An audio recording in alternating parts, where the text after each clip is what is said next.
लक्ष्मीः पद्मासना देवी पद्महस्ता हरिप्रिया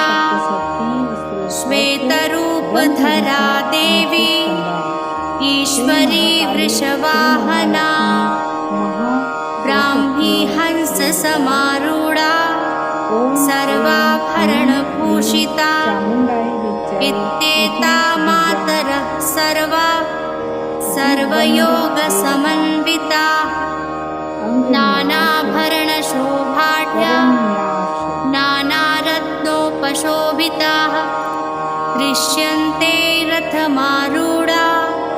देव्यः क्रोधसमाकुला शङ्खं चक्रं गदां शक्तिं हलं च मुस्लायुधं खेटकं